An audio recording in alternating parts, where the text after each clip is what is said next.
नमस्कार। हमारा देश और पूरा विश्व आज कोविड-19 की चुनौती का सामना कर रहा है। कोविड-19 अभी खत्म नहीं हुआ है। ऐसे में हमारा फर्ज है कि हम सतर्क रहें। इसलिए जब तक दवाई नहीं तब तक कोई ढिलाई नहीं। कोरोना से बचाव के लिए जरूरी है नियमित रूप से हाथ धोना, मास्क पहनना और आपस में उचित दूरी बनाए रखना।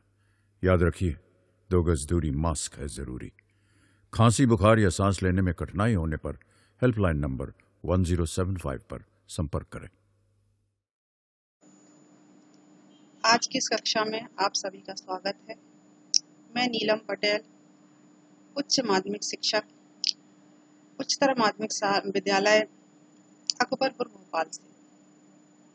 मैं आपको आज राजनीति विषय के अंतर्गत कक्षा 11वीं की अध्याय 6 नागरिकता के बारे में बताऊंगी। इसमें मैं आपको शरणार्थी समस्या, सार्वभौमिक नागरिकता क्या होती है और भारतीय नागरिकता संशोधन विधेयक क्या है और मानव अधिकार आयोग के क्या कार्य हैं, ये इसको विस्तार से आपको बताऊंगी।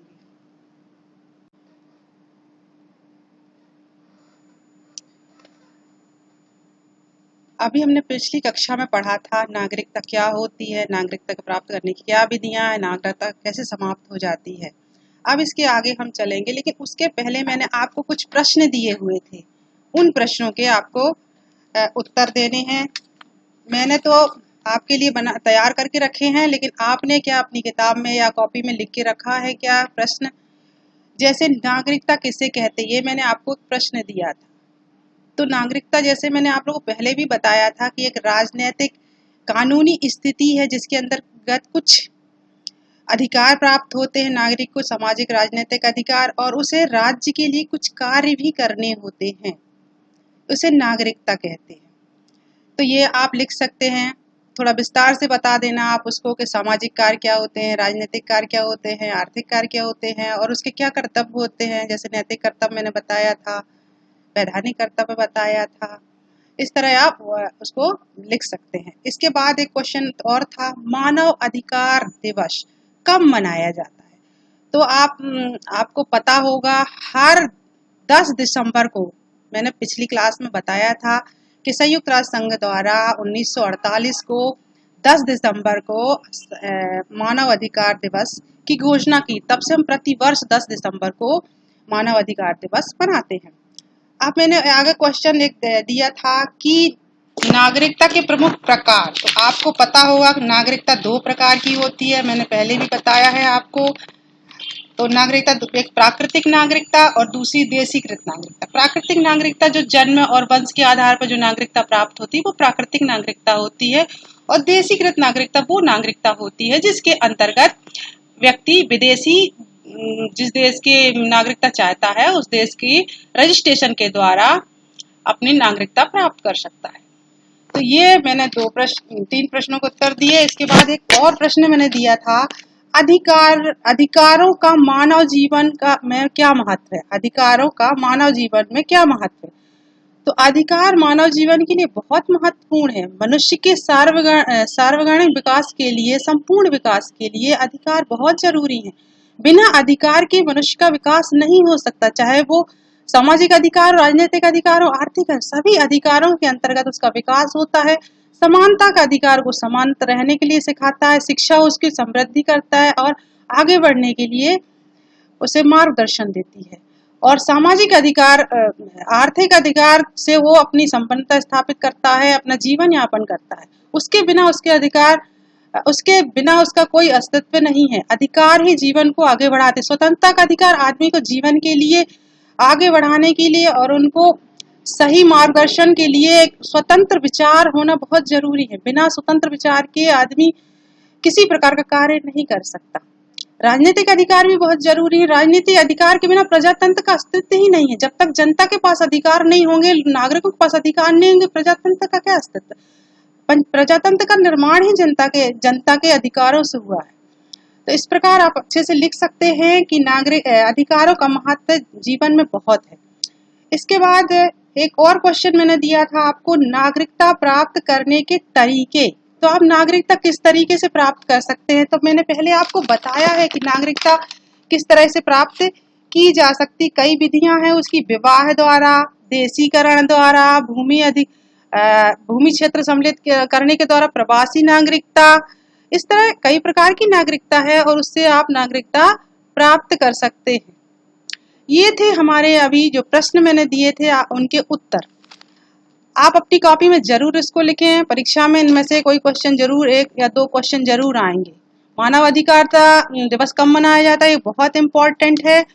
इन प्रश्नों को आपको ध्यान से लिखना है और याद भी करना है। इसके बाद आता है मानव अधिकार, इसके बाद आता है भारतीय नागरिक अधिनियम 1955।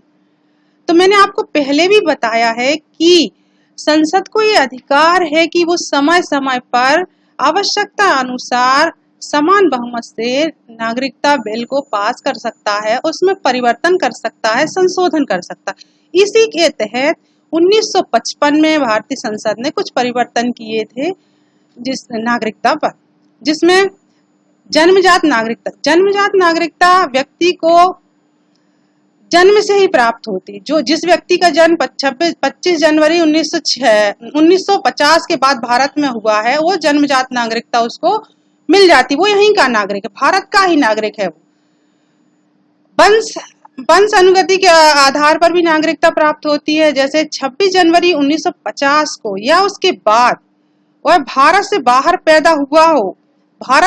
पैदा हुआ बच्चा, पर उसके जो माता पिता है उनमें से किसी एक व्यक्ति की नागरिकता, अधिकांश पिता की नागरिकता को उस बच्चे की नागरिकता मानी जाएगी। ये अधिनियम 55 के तहत किया गया।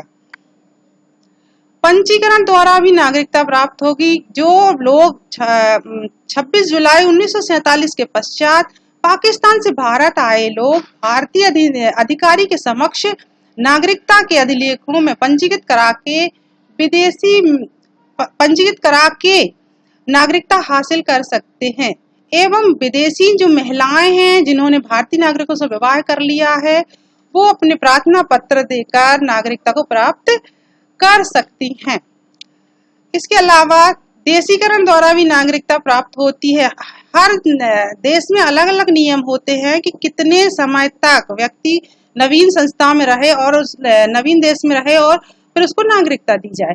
तो भारत में अलग अलग प्रावधान रहा है, कभी 5 वर्ष, कभी 10 वर्ष। तो 10 वर्ष तक नागरिकता, अगर कोई विदेशी भारत में निवास करता है और 1 वर्ष पश्चात उसको रजिस्ट्रेशन के लिए आवेदन देता है तो उसको नागरिकता प्राप्त हो जाती है।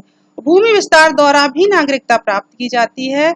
जैसे मैंने पहले भी आपको बताया था, गोवा क्षेत्र को जब भारत ने अपने में सम्मिलित किया था तो उसके जो सभी नागरिक थे उसको नागरिकता दे दी गई थी भारत की।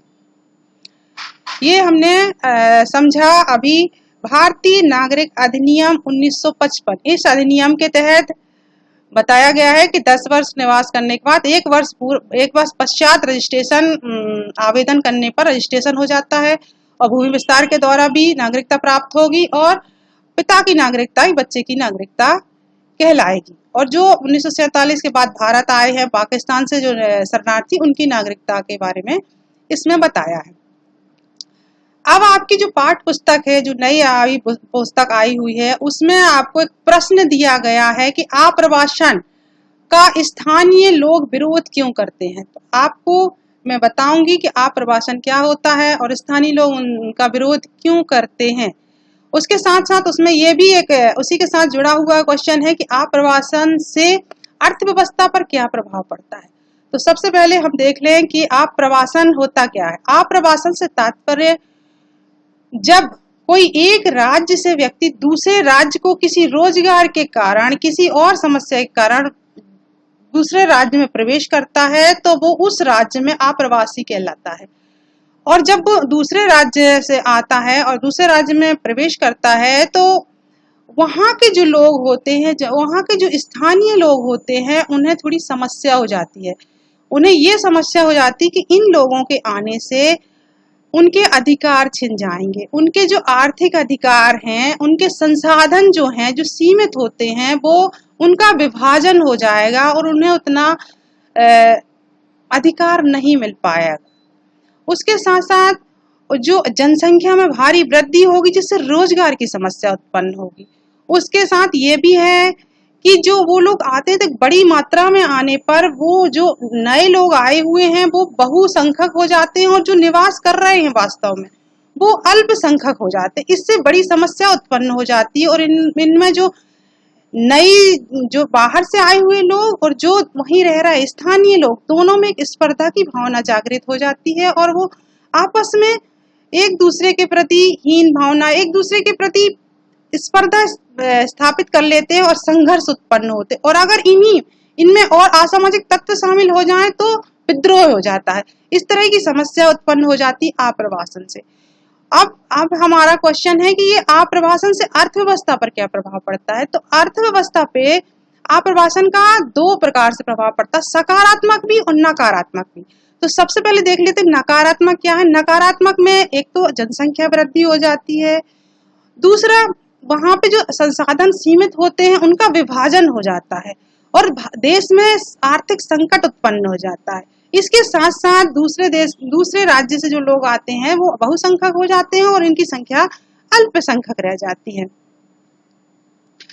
और जो ये तो हुआ आपका नकारात्मक प्रभाव। सकारात्मक प्रभाव में हम देखेंगे कि ये जो आप्रवासन से जो लोग आते हैं दूसरे देश से वो गरीब होते हैं, मजदूर होते हैं, क्या कहते हैं कर्मचारी होते हैं, जो श्रमिक वगैरह होते हैं, वो लोग आते हैं दूसरे देश में और आके यहाँ पर आगे उनको रोजगार मिलता है तो वो कम कीमत पर सस्ते श्रम के रूप में मिल जाते हैं। यहाँ पर हम देखेंगे कि वो जो लोग आते हैं बाहर से वो तो एक तो जैसे घरों में घरेलू नौकर होते उस तरह बन जाते, गार्ड बन जाते हैं, जो है इमारतों में काम करते वो मजदूर हो जाते हैं, पेपर बेचने वाले, पन्नी में इकट्ठी करने वाले, इस तरह के लोग जो हो जाते हैं वो छोटे छोटे काम करते हैं लेकिन अर्थव्यवस्था को बढ़ाने का काम करते हैं। इनके साथ साथ और भी इनमें काम करते हैं, जैसे कोई कढ़ाई करना है, बुनाई करना है, जूता पॉलिश करना है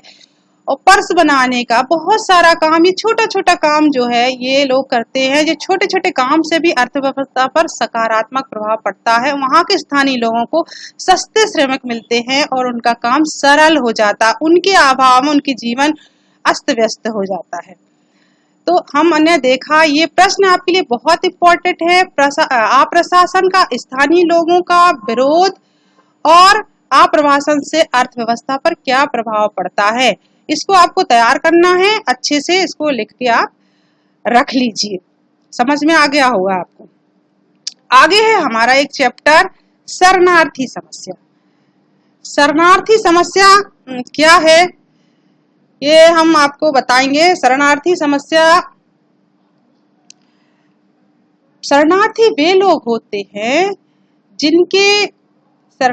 लोग होते हैं जो अपने देश को छोड़कर या अपने राज्य को छोड़कर दूसरे राज्य में चले जाते हैं। मतलब राज्य विहीन लोगों को हम क्या कहेंगे, शरणार्थी।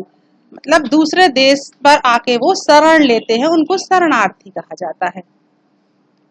इन शरणार्थी समस्या के उत्पन्न होने के बहुत सारे कारण होते हैं। ये बहुत सारे परेशानियों से दूसरे देश में प्रवास करते हैं, क्योंकि जब कभी किसी देश में युद्ध हो जाता है या देश के अंदर विद्रोह हो जाता है तो जो कुछ लोग होते हैं वो अपने देश से दूसरे देश को प्रस्थान कर जाते हैं, दूसरी जगह प्रवेश कर जाते हैं। उनको वहां अपनी जीवन की सुरक्षा महसूस नहीं होती और वो दूसरे आस पड़ोस के जो भी देश उनको समझ में आता है अपने परिवार को लेके वहां पर प्रवास मतलब करने लगते हैं, चले जाते हैं दूसरी जगह।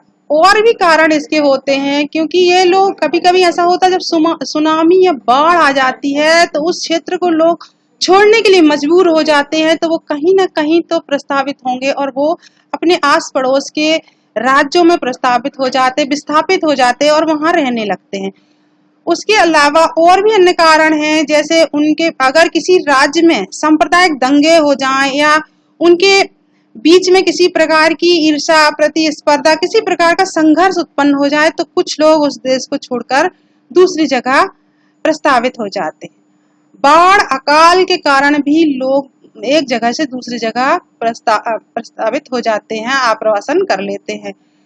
तो जैसे कि हम अभी तक समझ रहे हैं कि किसी न किसी कारण से, किसी न किसी समस्या से वो लोग एक जगह से दूसरे जगह जाते हैं। तो ये जो शरणार्थी होते हैं वो जो नवीन देश में आते हैं, तो उस देश में उनको पूर्ण तरह सुरक्षा प्रदान नहीं होती, उनके रहने की समस्या पैदा होती है, उनके खाने की समस्या पैदा होती है।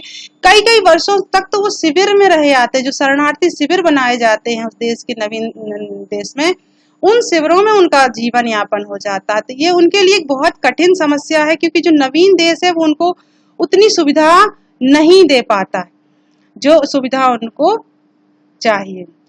तो इस जो समस्या है एक बहुत बड़ी समस्या है। आपके उसमें क्वेश्चन भी है कि शरणार्थी समस्या क्या है, और समस्या ये विश्व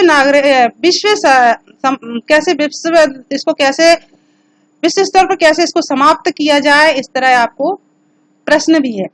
अब आपको मैं बताती हूँ कि हमारे भारत में भी हमेशा शरणार्थियों की समस्या बनी रही है।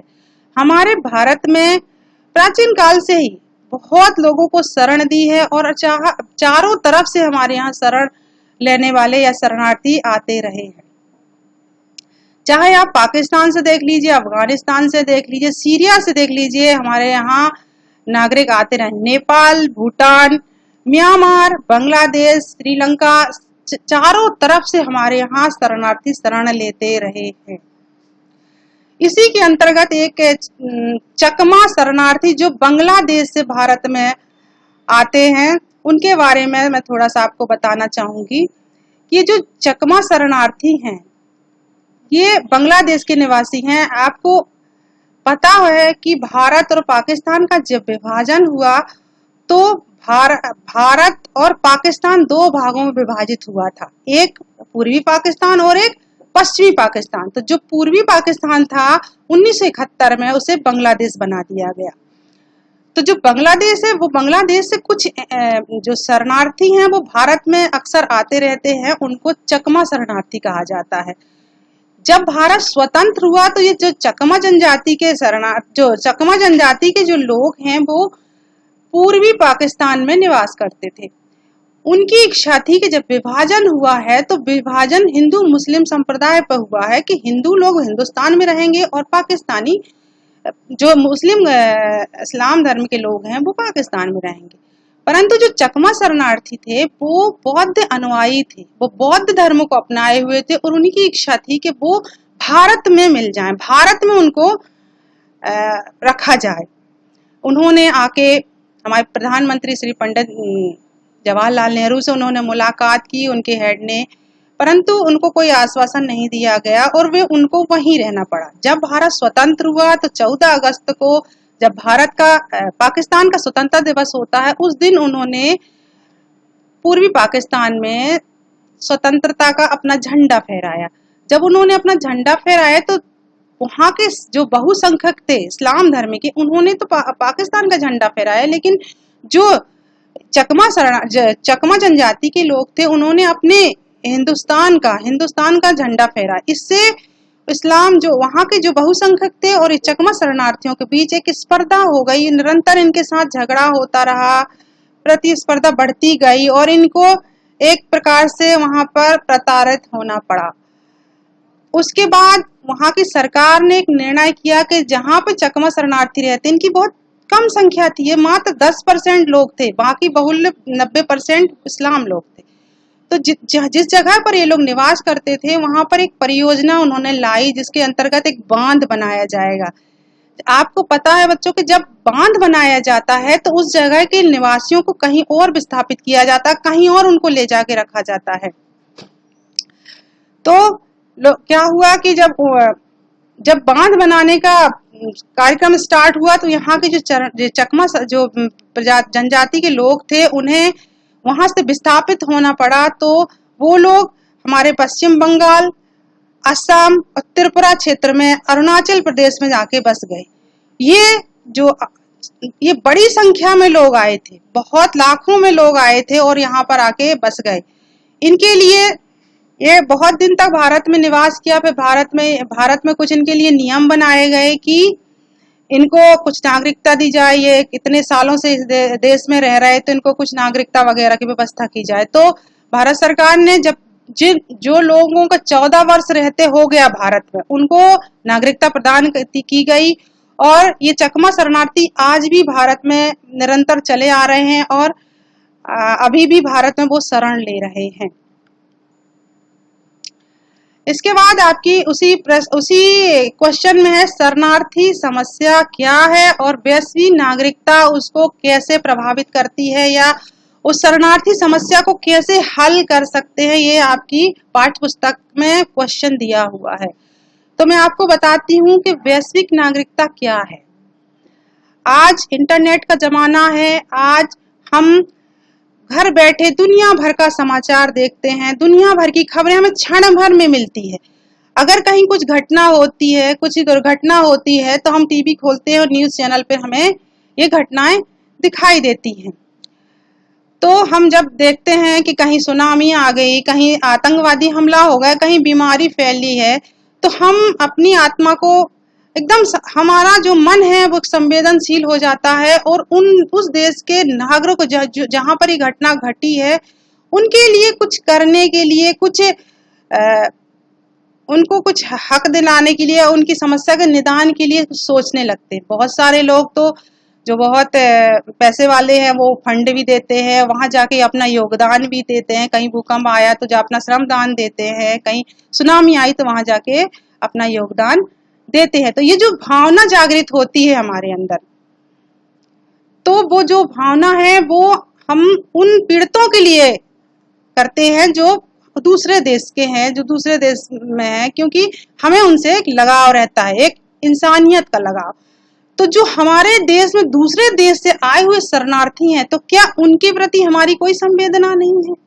उनके साथ भी तो हमें इस तरह की भावना रखना चाहिए कि वो भी तो किसी आपदा से, किसी परेशानी से, किसी समस्या से वो यहाँ पर आए हुए, तो उनके लिए भी इस प्रकार का किसी प्रकार की स्पर्धा नहीं रखना चाहिए। उनको भी समानता का अधिकार मिलना चाहिए, उनको जीवन यापन के लिए कुछ ऐसे हक मिलने चाहिए जिससे कि वो अपना जीवन यापन कर सके, अपना सामाजिक जीवन जी सके, उनको भी कुछ आर्थिक अधिकार मिलने चाहिए।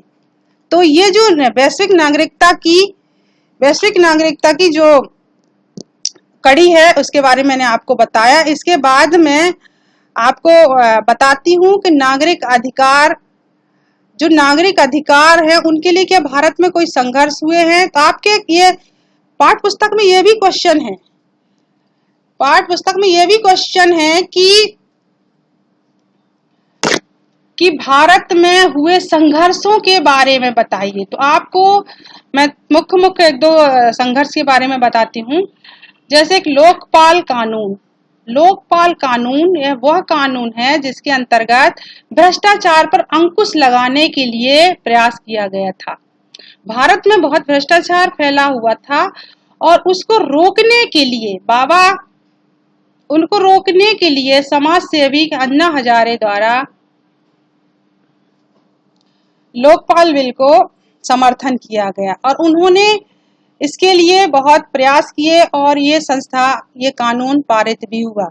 तो अधिकारों के लिए संघर्ष हमारे देश में होते रहे हैं, लोकपाल कानून के लिए भी हुआ।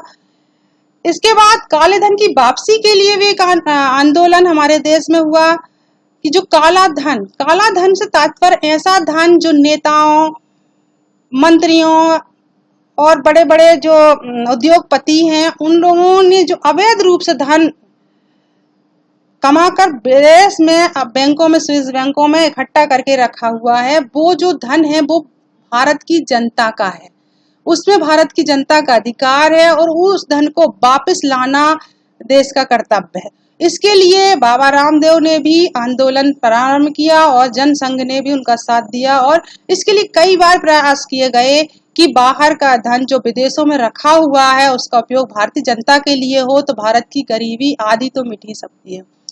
उसके लिए काले धन की वापसी के लिए आंदोलन हुए और अभी भी आंदोलन प्रयासरत हैं। महिलाओं के अधिकार के लिए वे राजनीतिक आंदोलन हुए हैं। महिलाओं की जो राजनीति में साझेदारी है वो इतने वर्षों में, स्वतंत्रता कितने वर्षों में भी आज भी मात्र 10-15% ही, इससे ज्यादा भागीदारी नहीं। उसके लिए भी महिलाओं ने कई बार आंदोलन किए और उसके लिए मांग रखी गई है उनके अधिकारों के संदर्भ में। आपकी पुस्तक में भी 2 संघर्ष दिए हुए हैं। एक है चिपको आंदोलन, जिसको आप विस्तृत पढ़ सकते हैं कि चिपको आंदोलन जो हुआ था वो भी पर्यावरण को बचाने के लिए वहां के नागरिकों ने आंदोलन किया था, और वो आंदोलन बहुत लंबा चला था और वहां की जो महिलाएं थी वो उन पेड़ों से चिपक जाती थी और पेड़ों को काटने नहीं देती थी। ये आपने पहले भी सामाजिक विज्ञान में पढ़ा होगा और आप अपनी पाठ्य पुस्तक से इसको पढ़ सकते हैं, देख सकते हैं चिपको आंदोलन। और भी आंदोलन हुए थे, जैसे आंध्र प्रदेश में एक ताड़ी विरोधी आंदोलन हुआ था, जिसमें ताड़ी जो होता है एक शराब का नाम है ताड़ी। आंध्र प्रदेश में जो लोग थे नल्लोर जिले में वो ताड़ी का बहुत प्रयोग करते थे। वहां की महिलाएं उससे बहुत परेशान थी। उन महिलाओं ने ताड़ी बिक्री को रोकने के लिए एक आंदोलन किया और उस आंदोलन में वो सफल हुई और राज्य को जो ताड़ी बिक्री थी उसके लिए उसको वापस लेना पड़ा और वो आंदोलन सफल हुआ। तो आप इसके बाद में आपको एक चैप्टर में अपने एक और ये है समान नागरिकता और संपूर्ण सदस्यता की एक बात कही गई है कि समान नागरिकता और समान सदस्यता क्या है। समान नागरिकता से तात्पर्य है जब दूसरे देश से कोई व्यक्ति किसी देश में आता है और शरणार्थी बन जाता है तो उनको समान अधिकार नहीं प्राप्त होते। राज्य द्वारा भी उनको इतनी सुविधाएं नहीं दी जाती कि वो सामान्य जीवन यापन कर पाए। वो शरणार्थी रहते हैं जीवन भर, तो उनके लिए एक समानता का, कि उनके लिए एक समान अधिकार, समान रहने का अधिकार, सुरक्षा, उनके लिए सब प्रकार के अधिकार प्राप्त होने अनिवार्य है। इसके लिए विश्व स्तर पर सभी राज्यों को मिलकर एक प्रकार से एक जागरूकता लानी चाहिए कि सभी जो जहां पर हैं, जिस देश में जो व्यक्ति हैं उस देश को उनकी मूलभूत बुनियादी सामाजिक अधिकार तो उपलब्ध कराने ही होंगे। ये एक मानवता, एक मानव अधिकार के अंतर्गत आता है। इसी मानव अधिकार के अंतर्गत मैं आपको बताती हूँ कि संयुक्त राष्ट्र संघ ने एक UNCR के एक संस्था बनाई हुई है URSCR, जिसके अंतर्गत ये सिर्फ उन्हीं शरणार्थियों के लिए काम करते हैं विश्व भर में जहां जहां शरणार्थी हैं, उनकी व्यवस्था, उनकी सामाजिक आर्थिक व्यवस्था के लिए ये प्रयासरत रहते हैं। इसी संस्था के द्वारा हमने भी दलाई लामा जो तिब्बती राजगुरु थे हमारे यहाँ आए थे 1959 में, तो उन्हें हमने पूरी सुरक्षा दी थी, उनके अनुयायियों को भी सुरक्षा दी थी और उन्हें पूरे अधिकार प्रदान किए गए थे। इसके बाद हम देखते हैं कि इन अधिकारों के लिए किस प्रकार की कोई संस्था बनी हुई है। तो हमारे देश में भी एक राष्ट्रीय मानव अधिकार का प्रावधान या गठन किया गया है, जो 1993 में एक राष्ट्रीय मानव आयोग गठन किया गया है, जो कि इन अधिकारों की रक्षा के लिए प्रयास करता है, इनके लिए कार्य करता है। इसमें एक मुख्य न्यायाधीश और 7 सदस्य होते हैं और इसका मुख्यालय दिल्ली में है। वर्तमान में HL दत्तू साहब जो है इस आयोग के अध्यक्ष हैं। अब मैं आपको बताती हूँ कि ये मानव अधिकार आयोग क्या क्या कार्य करती है। सबसे पहले मानव अधिकार से जुड़े हुए जितने भी प्रश्न हैं, जितने भी समस्याएं हैं, पीड़ित द्वारा किसी प्रकार से स्वयं याचिका लगा के या स्वयं दर्ज करके या कोई अन्य के द्वारा अगर उसके संबंध में मामला दर्ज किया जाता है तो मानव अधिकार उसकी जांच करता है और उसकी पड़ताल करता है। दूसरा उसका कार्य है मानव अधिकार के उल्लंघन संबंधी किसी भी मामले में नागरिक न्यायालय की अनुमति से ही वो हस्तक्षेप करता है। जब न्यायालय अनुमति दे देता है तो भी हस्तक्षेप वो करेगा। और राज्य सरकार की सूचना देने पर वो राज्य की जेलों में जाके वहां के नागरिकों की वहां की समस्या को निदान करते हैं कि वहां पे जो नागरिक रह रहे हैं जेल में तो उन्हें उस तरह की सुविधा प्राप्त है कि नहीं है। वो सब निरीक्षण करते हैं और वहां देखते हैं महिलाएं सेफ हैं, बच्चे सेफ हैं, ये वहां के जो लोग हैं वो ठीक से जी रहे हैं कि नहीं, उनको जीवन जीने की सुविधा मिल रही है कि नहीं, ये सब देखता है मानव अधिकार आके। और अपराध निराकरण हेतु कुछ सिफारिशें भी देता है कि इन अपराधों के निराकरण के लिए ये कार्य किए जाएं जिससे ये अपराध ना हो। ऐसे कार्यों को भी प्रोत्साहित करता है जिससे मानव अधिकार को बढ़ावा मिले। इस तरह ही मानव अधिकार बहुत सारे कार्य करता है। इसके साथ साथ ये राष्ट्रीय मानव आयोग मैंने आपको बताया जो कि दिल्ली में है। अन्य राज्यों में भी मानव अधिकार की रक्षा के लिए आयोग बनाए गए हैं, जैसे कि हमारे मध्य प्रदेश में भी मानव अधिकार आयोग है जिसका मुख्यालय भोपाल में है और जिसके अध्यक्ष हैं जैन साहब, नरेंद्र कुमार जैन।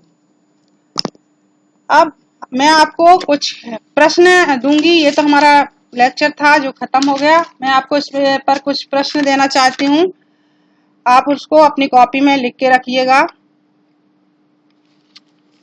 प्रश्न है, वैश्विक नागरिकता क्या है समझाइए।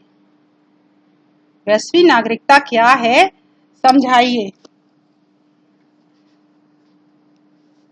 दूसरा प्रश्न है, शरणार्थी समस्या क्या है, और इसको आप वैश्विक नागरिकता के साथ भी जोड़कर लिख सकते हैं। शरणार्थी समस्या क्या है। तीसरा है प्रश्न, आप्रवासन का आमतौर पर स्थानीय लोग क्यों विरोध करते हैं और प्रवासी लोग स्थानीय अर्थव्यवस्था में क्या योगदान देते हैं। ये आपका तीसरा प्रश्न है। चौथा प्रश्न है, भारतीय नागरिक अधिनियम 1955 के प्रावधान लिखिए। भारतीय नागरिक अधिनियम 1955 के प्रावधान लिखिए। इसके बाद है, राष्ट्रीय मानव अधिकार आयोग के कार्य, कि राष्ट्रीय मानव अधिकार के प्रमुख क्या क्या कार्य हैं, क्या क्या दायित्वों का वो पालन करता है। आपको इन प्रश्नों के उत्तर लिख के रखने हैं। अगले लेक्चर में मैं आपको बताऊंगी कि इनके प्रश्न के उत्तर क्या हैं, तो आप अपनी कॉपी में उसको मेल कर सकते हैं और लिखने का प्रयास कर सकते हैं कि आपको अगर ये लेसन समझ में आ गया तो आप बहुत अच्छी तरह से इन प्रश्नों के उत्तर लिख सकते हैं। धन्यवाद। किशोर अवस्था संबंधित समस्याओं के परामर्श हेतु समर्पित उमंग किशोर हेल्पलाइन के टोल फ्री नंबर 144225 पर संपर्क करें।